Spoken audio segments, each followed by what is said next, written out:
Alright, so you want bigger forearms, right? You want to be able to grow your wrists and forearms.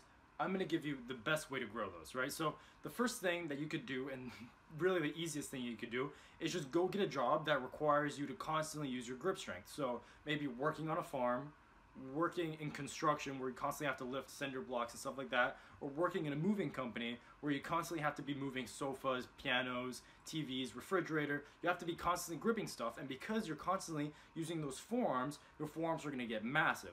If you also take up the sport of arm wrestling, again, your forearms are going to get massive.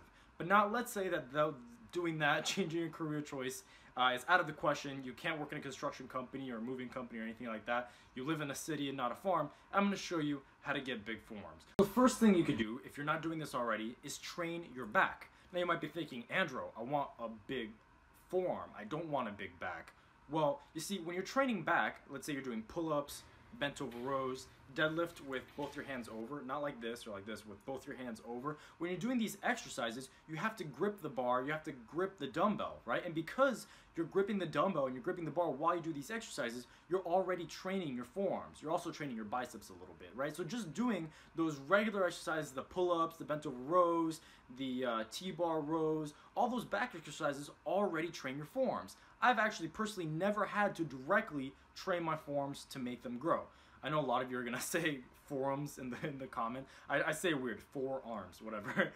So if you're already training your back, your forearms should be growing. But now let's say that even when you train your back, they don't grow, right? Let's say it's hard for you to grow them, then you can take this next step. So if you can't get a job at a moving company and your back, even though you're training your back, your forearms are not growing, then you do this. All right, so here's some of my favorite exercises that you can do to grow your forearms. The first one is called the farmer's walk. And guess what? You don't even need to become a farmer. You really don't. You just grab some heavy dumbbells. And by heavy, I mean heavy for you, right? So maybe for me, I grab 100 or 120 pound dumbbells in each hand. Maybe for you, that's just 50 pounds. Maybe for you, that's 200 pound dumbbells in each hand. It's really what you can do, right? So you grab 100 pound dumbbells in each hand and you walk from one side of the gym to the other side of the gym and back, and you keep walking back and forth until your forearms fail, until you physically cannot hold it anymore.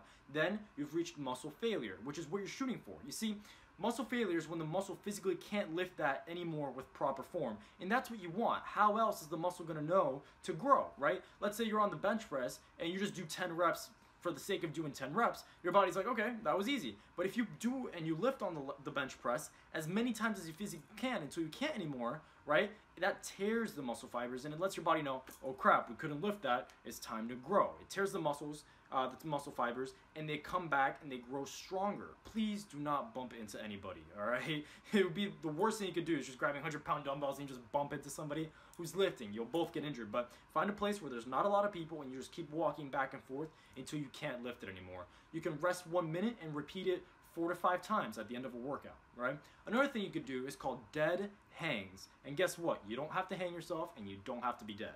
All you do is you grab onto the pull-up bar and you just hang there as long as you can, right? So you can get a timer or have a friend time you and see for how long you can hang onto that pull-up bar without falling down. Just see how long you can hang on, right? So maybe the first time you do it, you get 30 seconds or a minute or 5 minutes, whatever it is.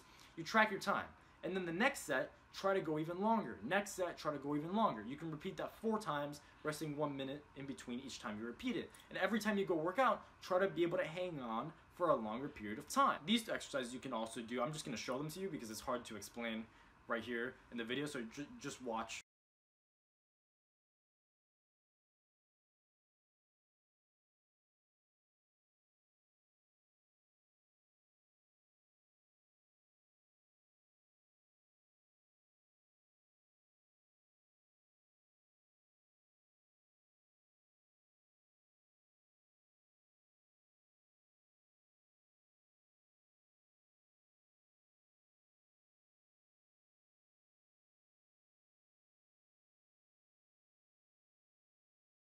You can do those exercises at the end of your workout, and again, 4 sets each with 1 minute rest in between each workout. And that's it. If you follow these steps, you either get the job or you train your back or you do these exercises, you're gonna build big forearms. I hope that helps. If you like videos on how to improve your body, please subscribe and click the notification bell so I can show you more ways to build your forearms, more ways to build muscle, burn fat, and just get a better body. So subscribe and click the notification bell. If you like this video, tell me what you liked about in the comments, alright?